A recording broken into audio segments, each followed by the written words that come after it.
Hi hello வணக்கம் நமஸ்தே நமஸ்கார் to my சுவை உறவுகளே. Welcome back to much spices. நான் உங்கள் தோழி ஸ்ரீ. போன வீடியோவில் சொன்ன மாதிரியே இந்த ரெசிபி உங்களுக்கு ஒரு பெரிய ட்ரீட்டாக தான் இருக்கும். இன்றைக்கி நாம் பார்க்க போகும் ரெசிபி செட்டிநாடு மிளகு கோழி வறுவல். சரி வாங்க வீடியோக்குள்ளே போகலாம். ஸ்டெப் 1, அதுக்கு நாம் இன்றைக்கி 500 கிராம் சிக்கன் எடுத்துக்கலாம். நம்ம வித் போனும் எடுத்துக்கலாம், வித்தவுட் போனும் எடுத்துக்கலாம். நான் ரெண்டுமே மிக்ஸ் பண்ணி தான் எடுத்தேன். நீங்களும் அதே மாதிரி கூட எடுத்துக்கலாம். பாருங்கள், இந்த சைஸில் இருக்கணும். இல்லை இதை விட ஸ்மாலாக நீங்கள் கட் பண்ணிக்கிற போகிறனாலும் தாராளமாக நீங்கள் கட் பண்ணிக்கலாம். ஆனால் சிக்கன் பீசஸ் எதுவுமே ரொம்ப சின்னதாக இருக்கக்கூடாது, மீடியம் சைஸாக தான் இருக்கணும். இது கூடவே நாம் எடுத்து வச்சுருந்த 1 டீஸ்பூன் மஞ்சள் தூள், 1 டீஸ்பூன் உப்பு, 1 டேபிள் ஸ்பூன் எலுமிச்சை சாறு எல்லாத்தையும் போட்டு நல்லா கலந்து விட்டுக்கோங்க. அந்த மஞ்சள், உப்பு, எலுமிச்சை சாறு எல்லா கோழியிலையுமே நல்லா படணும். அந்த மாதிரி நல்லா கலந்து விட்டுக்கோங்க.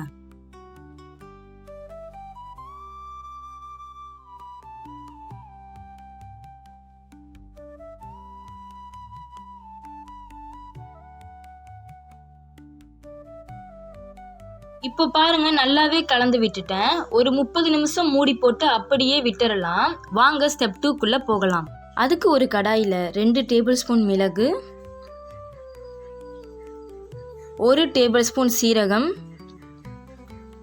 1 டேபிள் ஸ்பூன் பெருஞ்சீரகம், 2 டேபிள் ஸ்பூன் மல்லி, 3 காய்ந்த மிளகாய், 2 ஏலக்காய், 3 கிராம்பு, 1 இன்ச் பட்டை, 1 அன்னாசிப்பூ எல்லாத்தையும் போட்டு நல்லா வறுத்து எடுத்துக்கோங்க. நல்ல அரோமா வர்ற வரைக்கும் நம்ம வறுத்து எடுத்துக்கணும். அதோட நிறங்கள் மாறும்போது நமக்கே தெரியும். ஒரு 1லேருந்து 2 நிமிஷம் நல்லா வறுத்து எடுத்துக்கோங்க. ஸ்டவ் லோ ஃப்ளேம்லேயே இருக்கணும். ஹை ஃப்ளேமில் வச்சு நம்ம வறுத்தோம்னா அந்த மல்லி எல்லாமே கருக வாய்ப்பு இருக்குது. ஸோ அதனால தான் லோ ஃப்ளேமில் வச்சுக்க சொல்கிறேன். இப்போ பாருங்கள், நல்லாவே வறுபட்டுருச்சு. அதோட நிறங்கள் எல்லாமே எவ்வளோ அழகாக மாறி இருக்குன்னு பாருங்கள். இதை அப்படியே ஆற விட்டுறலாம். இப்போ நல்லாவே ஆறிடுச்சு, எந்த ஒரு சூடுமே இல்லை. அதனால் ஒரு மிக்ஸி ஜாரில் போட்டு நம்ம நல்லா அடித்து எடுத்துக்கலாம். பவுடர் மாதிரி வரணும். இப்போ பாருங்கள், இந்த மாதிரி வரணும். இந்த அளவுக்கு நம்ம மிக்சியில் போட்டு நல்லா அடித்து எடுக்கணும். அதோட அரோமாவே அவ்வளோ சூப்பராக இருந்துச்சு. நீங்களும் ட்ரை பண்ணி பாருங்கள். இதே அரோமா கண்டிப்பாக உங்களுக்கும் கிடைக்கும். அவ்வளவுதாங்க. வாங்க ஸ்டெப் 3க்குள்ளே போகலாம். அதுக்கு ஒரு மிக்ஸி ஜாரில் 2 மீடியம் சைஸ் தக்காளியை நம்ம போட்டு நல்லா அரைச்சிக்கலாம். தண்ணி எதுவுமே ஆட் பண்ணாதீங்க. அப்படி ஒருவேளை உங்களுக்கு தக்காளி அரைப்படலை அப்படின்னா கொஞ்சம் தண்ணி நீங்கள் ஆட் பண்ணிக்கலாம். 3 டேபிள் ஸ்பூன் வாட்டர் ஆட் பண்ணிக்கலாம். இப்போ பாருங்கள், அந்த தக்காளி எவ்வளோ அழகாக அரைப்பட்டிருக்குன்னு நீங்களே பாருங்கள். இந்த பதத்துக்கு அரைச்சி எடுத்துக்கோங்க. இப்போ 30 நிமிஷம் ஆயிடுச்சு. நம்மளோட சிக்கன் எல்லாமே அந்த லெமன் ஜூஸோடையும் டர்மரிக்கோடையும் உப்போடையும் எவ்வளோ அழகாக ஊறி இருக்குன்னு பாருங்கள். இது நம்ம வாஷ் பண்ணக்கூடாது, அப்படியே தான் நம்ம யூஸ் பண்ண போகிறோம். அதனால வாஷ் பண்ணிடாதீங்க. நான் சிக்கனை திருப்பி காமிக்கும் போது அந்த ஜூஸ் பாருங்கள் எந்த அளவுக்கு அந்த சிக்கனில் ஒட்டி இருக்குன்னு. வாங்க ஸ்டெப் 4க்குள்ளே போகலாம். அதுக்கு ஒரு கடாயில் 3 டேபிள் ஸ்பூன் எண்ணெய் ஊற்றிக்கலாம். எண்ணெய் நல்லா சூடானோன்னே ஒரு பெரிய சைஸ் வெங்காயத்தை நான் நீளமாக கட் பண்ணி இதோட ஆட் பண்ணிக்கிட்டேன். அதோட ஒரு கொத்து கருவேப்பிலையை ஆட் பண்ணி நல்லா கிண்டி விடுங்க. அந்த வெங்காயம் பொன்னிறமாக வர வரைக்கும் நல்லா கிண்டி விட்டுக்கோங்க. ஸ்டவ் லோ ஃப்ளேம்லேயே தான் இருக்கணும். இப்போ பாருங்கள், வெங்காயம் நல்லா பொன்னிறமாயிருச்சு. இது கூடவே நம்ம எடுத்து வச்சுருந்த 1 டேபிள் ஸ்பூன் இஞ்சி பூண்டு விழுது சேர்த்து நல்லா கிண்டி விட்டுக்கலாம். அதோட பச்சை வாசனை போகிற மாதிரி நல்லா கிண்டி விட்டுக்கோங்க.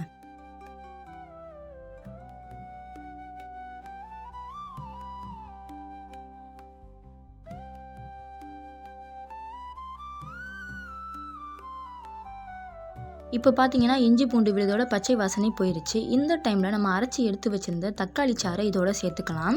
சேர்த்து நல்லா கிண்டி விடுங்க. அந்த தக்காளி சாறு அந்த வெங்காயத்தோடு நல்லாவே சேரணும். அந்த மாதிரி கிண்டி விட்டுக்கோங்க. இந்த தக்காளி சாறு எண்ணெய் பிரிஞ்சு நமக்கு தெரியணும். அந்த ஸ்டேஜுக்கு வர்ற அளவுக்கு நல்லா கிண்டி விட்டுக்கோங்க. நல்லா வத்தி வரணும். இப்போ பாருங்கள், அதோட நிறம் எவ்வளோ அழகாக மாறி இருக்குன்னு பாருங்கள். எவ்வளோ அழகாக அது வத்தியும் வந்திருக்குன்னு பாருங்கள். இந்த மாதிரி எண்ணெய் நல்லா திரிஞ்சு வரணும். இப்போ நாம் ஊற வச்ச எல்லா சிக்கனையும் அதோட சேர்த்துக்கலாம். ஒவ்வொன்றா சேருங்க, மொத்தமாக சேர்க்காதீங்க. சிக்கன் எல்லாத்தையுமே நம்ம ஆட் பண்ணி முடித்ததுக்கு அப்புறமா நல்லா திருப்பி போட்டுக்கோங்க. ஏன்னா அந்த தக்காளி சாறு அதோட நல்லாவே ஒட்டணும். அதனால நல்லா திருப்பி போட்டுக்கோங்க. ஸ்டவ்வு வந்து லோ ஃப்ளேம்லேயே தான் இருக்கணும், நம்ம வந்து ஹை ஃப்ளேமில் வைக்கக்கூடாது. அப்படி வச்சோம்னா கோழி வந்து அடியில் பிடிச்சிடும். அதனால லோ ஃப்ளேமில் மட்டும்தான் நம்ம வந்து ஸ்டவ்வை மெயின்டைன் பண்ணிக்கணும். இப்போ நாம் அரைச்சி எடுத்து வச்சுருந்த எல்லா மசாலாவையும் அதோட ஆட் பண்ணுங்கள். நல்லா கிண்டி விடுங்க. மசாலாஸ் ஆட் பண்ணோன்னே நம்ம வந்து நல்ல கோட்டிங் பண்ணணும் அந்த சிக்கனோட. நான் எப்படி கோட்டிங் பண்ணுறேனோ அதே மாதிரி கோட்டிங் பண்ணுங்கள். ஸ்டவ்வு லோ ஃப்ளேம்லேயே இருக்கணும். நான் திரும்ப திரும்ப ஏன் வந்து இதை சொல்கிறேன்னா, இது வந்து ட்ரை மசாலா, அதனால நம்ம வந்து அதை ஆட் பண்ணும் போது அடியில் பிடிக்க 100% வாய்ப்பு இருக்குது. அதனால ஸ்டவ் வந்து லோ ஃப்ளேமில் மட்டும்தான் இருக்கணும். இப்போ பாருங்கள், அந்த மசாலாஸ் எல்லாமே வந்து அந்த சிக்கனோட எவ்வளோ அழகாக கோட்டிங் ஆகிருக்குன்னு பாருங்கள். இதே மாதிரி தான் நீங்களும் பண்ணணும். இது கூடவே நாம் ஒரு 1/2 டீஸ்பூன் உப்பு ஆட் பண்ணி நல்லா கிண்டி விட்டுக்கலாம். ஸ்டவ்வை லோ ஃப்ளேம்லேயே மெயின்டைன் பண்ணிக்கோங்க சுவை உறவுகளே. இது கூடவே நாம் ஒரு 1/2 கப்பு தண்ணி ஆட் பண்ணிக்கலாம். தண்ணி ஆட் பண்ண உடனே நல்லா கிண்டி விடுங்க. அந்த மசாலாஸ் எல்லாமே அந்த தண்ணியோட நல்லா கரையணும், அந்த மாதிரி கிண்டி விட்டுக்கோங்க.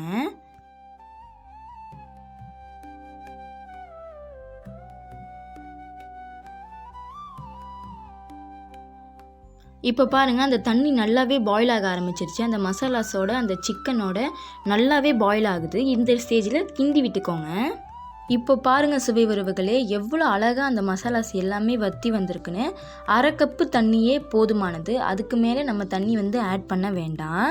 என்ன மச்சு ஸ்பைசஸ் டைமே சொல்லலை கோழி வேகிறதுக்கு அப்படின்னு நீங்கள் கேட்டிங்கன்னா, இதுக்கு வேறு எந்த ஒரு விஷயமே வேண்டாம். 1/2 கப்பு தண்ணி நம்ம ஆட் பண்ணதுக்கு அப்புறமா அது வற்றி வர்ற ஸ்டேஜிலே அந்த சிக்கன் அவ்வளோ அழகாக வெந்திருந்துச்சு. நீங்களும் ட்ரை பண்ணி பாருங்கள். அவ்வளவுதாங்க, செட்டிநாடு மிளகு கோழி வறுவல் ரெடி பண்ணியாச்சு.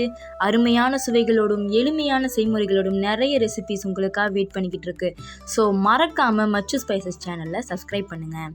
அப்படியே இந்த ரெசிபியை ஃப்ரெண்ட்ஸ் அண்ட் ஃபேமிலிக்கு ஷேர் பண்ணுங்கள். எங்கள் சேனலையும் ஷேர் பண்ணுங்கள். கோழி